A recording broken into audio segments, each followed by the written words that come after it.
Hello and welcome to another episode of Box Office Quarterbacks. With me is Jeff, and we are talking about the end of times. The Last of Us finale just aired last night. We watched it, both of us, and I think we were texting about it last night. It was just it's crazy. It was really fucking good. And Jeff, we're here to talk about it. Yes, that's what we've been wanting to talk about, even though we talked about it already. This is one of the best first seasons of any show in recent memory. Like, it really just, like, it stuck the landing. It really did. And I really appreciate the attention to detail in this show. I appreciate the relationships that they built up. They really made you feel for these characters in the first 9 episodes. Oh, they absolutely did. Pedro Pascal and Bella Ramsey killed it as the two leads in this show. Um, and it's just going into it, and I'm going to start with expectations because I played this game. I've played this game 6 times, and we talked about this in our first review. Um, the game for me is my second favorite game of all time, behind Hogwarts Legacy. And that being said, I knew our track record of game to film adaptations just wasn't good. I mean, Sonic is the best, and when Sonic is your best option, you have Yeah. there's an issue. And I'm not saying Sonic. That's not a knock on Sonic, but that's what it is. So my expectations were, I was hoping it was going to be good because the story in the game was already so good, and it was already set up perfect for a TV show. There were, I think, 10 or 11 chapters, and each chapter matched up with an episode in the show. So as long as they, and the only thing I was hoping for is they didn't stray away from the story too much, and that was all I was hoping for. So right now I'm overjoyed. Jeff, what were your expectations starting out before I you saw any of it? honestly, yeah, honestly, I didn't have any expectations having not played the games. I just wanted something that wasn't The Walking Dead. Like, the first few seasons of The Walking Dead were great, but I wanted something new if you're going to do another show in this genre, because zombies have been kind of overplayed in the last 15 years. So I wanted something new. They gave me uh, a outbreak that seems very plausible in real life, where it's like, hey, it started as a fungi and it grew. So that scared the shit out of me right off the bat. The performances are great, and I know there are like little tiny moments in The Walking Dead that makes you appreciate the characters. This did it on a completely different level. Like, you have full episodes of just straight up flashbacks that make you care about a character like Riley in 45 minutes, and her death, like, impacting you the way it did, or Bill and Frank, which is still one of the best episodes of TV you'll ever see. Mhm. Everything about this show is just top notch. Yeah, and like I said, it's just, and this is why it was my favorite game because the game always had this fantastic story, and I don't know if maybe you may be able to explain it, but for me, it was just it's hard to take something, a source, and try to, it's morph it into a new form, right? It's difficult. It's not an easy thing to do, and with this, um, they didn't just transfer it and morph it into it and keep the same story, keep the same names, the same, they think they changed one city. And honestly, it was probably a better change. But like they, and then they didn't really change much else. Other than that, they just added to it. They added the stuff that was hinted at in the games. They added to the history of the outbreak. They added to Joel and his daughter's relationship. They added to Joel and Ellie's relationship. They added to Bill and Frank, who, quite honestly, that was a way better ending than what we actually got with Bill and Frank in the game. So the one big thing they changed was always honestly one of the best things about the show, because this show was a mirror, is what it is. And I'm going to put the video or pictures up over this, but there are literal game scenes that you can take that are the exact same thing at the movie scene. The only difference is the two main characters in that scene are switched. And by switched, I mean just on opposite sides. So the one I'm going to put up is when Joel and Ellie are standing in Salt Lake City looking over the city after the giraffe leaves. In the game, I believe Joel's on the right and Ellie's on the left. And in the show, Ellie's on the right, Joel's on the left, is what I'm saying. So, and I think that's just, it's beautiful how they do that, that they're just really mirroring a game and all the hard work and the great story they put in. Yeah, that moment definitely reminded me of Jurassic Park, where They see the dinosaurs for the first time, but this is this is Ellie like appreciating nature and its beauty for the first time is really what this was. So there's just moments like that scattered throughout the show that make it great. And honestly, it's really surprising that it took this long to get a video game adaptation this right. Because if you play video games now, like they're so cinematic to where it should be easy to translate onto you know, the small screen or the big screen, but for whatever reason a lot of these movies like to deviate from that. You've seen it with Resident Evil, like 7 movies in. um, Silent Hill, I think, was the movie that got the closest to being a faithful version from the games, but it wasn't until this to where it's like, hey, this can be like a prestige piece of drama. This can be something very, very special. And, Mm-hmm.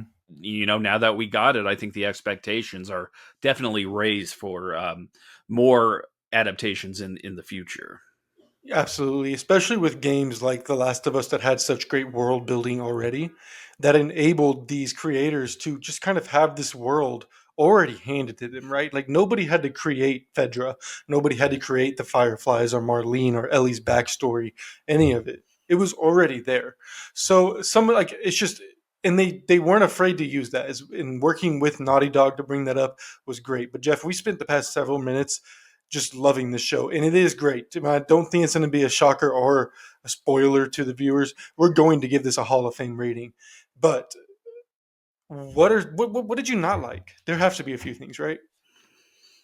Honestly, there are very few perfect pieces of media out there. This is very close to perfect.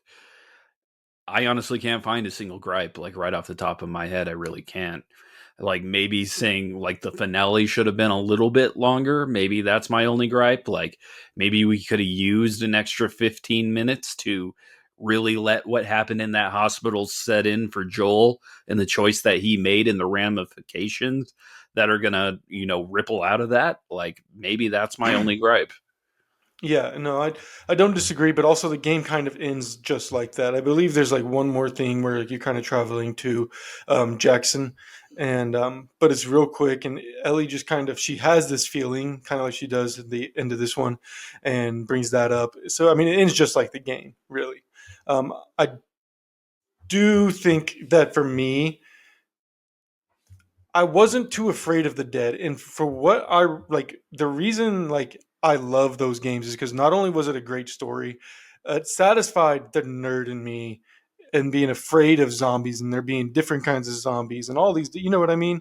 Yeah. And it was a very scary game to play. Like, had 90% of that game you spend crouched and trying to avoid lurkers and clickers, and you have to fight the big freaking the big guys, and I'm blanking on the damn names right now, and I'm gonna shoot The myself later for bloater, forgetting the yeah. bloaters.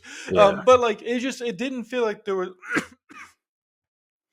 a full good amount of dead in there.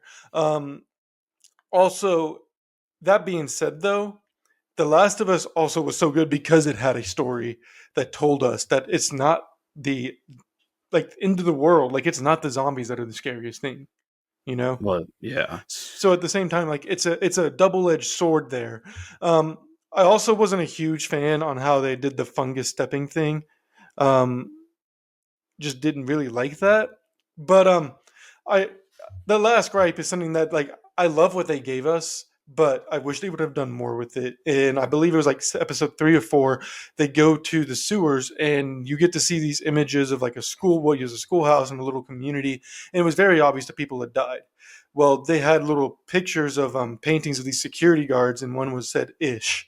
And well, Ish is this little story you follow in the game on these notes, and the fact that like I wanted that. Like there's a whole story there, and it tells you it when you're getting these notes. And I really thought that that could have been easily used for a plot for a whole episode, just the same way they did Bill and Frank, and then Yeah. still tied it into the actual people. Yeah, like I would say I do agree with you. There probably could have been more infected in this show to kind of, you know, get the point across of how scary it can be to live in a Mhm. world like this. Because I mean, episode 8, you don't see infected at all. It's just David is the villain there, and I mean, cannibals are scary and it's very uneasy. But if you add infected into that, I mean, it's going to be a lot scarier. I think, like, when they're in the mall and the zombie wakes up, I thought that was the scariest moment in the show because you just don't know when he was going to attack. So I would have liked to have seen a lot more of those creatures in this show. Yeah, but everyone we saw was also fantastic. So maybe it's just the greedy in us. The greedy of us that like we got something and we loved it so much we want more of it. So I'm sure we're gonna get more of it next season when that does come. But Jeff, I do want to have an interesting discussion. Who's the main character of this show? Ellie is the main character of this show, and Bella Absolutely, Ramsey is the MVP of the show. She absolutely. Because like I, they're I'm very sorry. very great at acting, and just I just can't wait to see what they do in the future. Yeah, Bella Ramsey, they are doing amazing. And it was crazy because I was going through Twitter last night, and apparently there was a good amount of pop up convos talking about people like being, excuse me, the producers and writers had confirmed that they were not going to recast Bella. And everybody was saying, oh, that's amazing. They deserve it. They deserve it. Why would they? And it was just interesting to me why that conversation would even come up. Because let's get one thing straight, Bella Ramsey embodied Ellie better than anybody else could have throughout this whole season.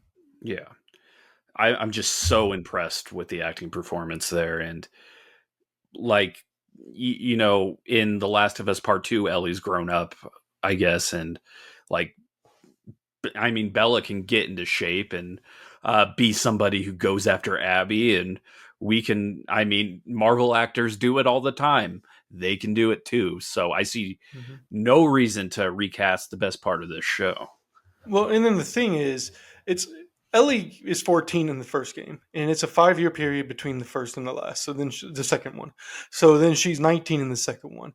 She doesn't have to bulk up that much. Plus, she's already 20, and Yeah, she was wearing a chest what is it, chest brace, like during filming the entire time.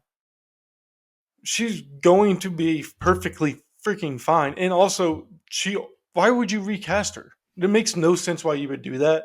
And to those who were even, I guess,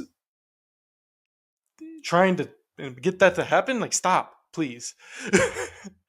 it's a lot of like toxic fandom is like a huge thing these days. Like you they probably wanted like Ashley Johnson, who plays the mom, who played Ellie in the games, to be uh, Ellie in live action. It's just not going to work that way. You got to cast who's going to be best for you. Like it's never going to be exactly pulled from a video game, like shot for Mm, shot. It's never going to be the same thing with comic book movies. You just got to appreciate the art for how it evolves. yeah, but if we did get comic book movies that looked exactly like the comics, I want everybody to know they'd be freaking horrible. There's Because some dumb comics shit have in the some comics. dumb shit all the time. So like we should all be grateful that it doesn't completely follow comics. But I do want to go to the video game roots and talk about the camos. The cameos that I love so much in this one, specifically Ashley Johnson as Ellie's mom. Ashley Johnson was fantastic as Ellie in the games, and hearing her talk with Ellie's voice as Ellie's mother, and especially when she said like "Go fucking get him, Ellie" or whatever, like something like that, like just it sounded just like her. And I don't want to call it a passing of a torch because like Bella Ramsey, they don't deserve to be told that they need a passing of the torch, right? But at the same time, that's kind of that moment it felt like, and it was just so beautiful. And then also, with we got Laura Bailey for a little bit. She is Abby in the second game, but she was a doctor in the room for this one. Troy Baker, who plays Joel, was James, and I believe it was episode 8 with the cannibals. And Merle Danridge returned as Marlene in the games as she was in the show. All of them did fantastic jobs. Hearing their voices and seeing their characters on the screen, almost exactly the same way as you saw them whenever they were digitalized, was insane. But before we go, Jeff, just want to go ahead and give your ranking. What's your ranking? It's a Hall of Fame. Like you can't. It's like a near perfect show. I have nothing but good things to say about it. I've got my mom to watch this show, so I'm Oh pretty happy shit! about that. I love it. I recommend it. I mean, put it on right now if you haven't seen it. Absolutely. So that's all we have for today. It is a Hall of Fame for me too. By the way, I don't think that was needed to be said, but that's all we really have to say about this. So it's going to be it for us. We're going to sign off.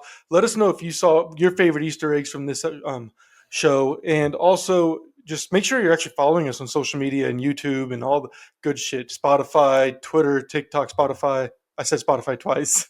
Yeah, do it twice though. Follow us on Do it every account that you twice. have. Yeah. Every account you have. If you got a family account, every single one of them, go and follow. Yes. That'll be it. For Jeff, I'm Gerald. This has been Box Office Quarterbacks Nerd Shit Edition. Go watch The Last of Us if you haven't, even though you just got all of the spoilers. Adios. Yes.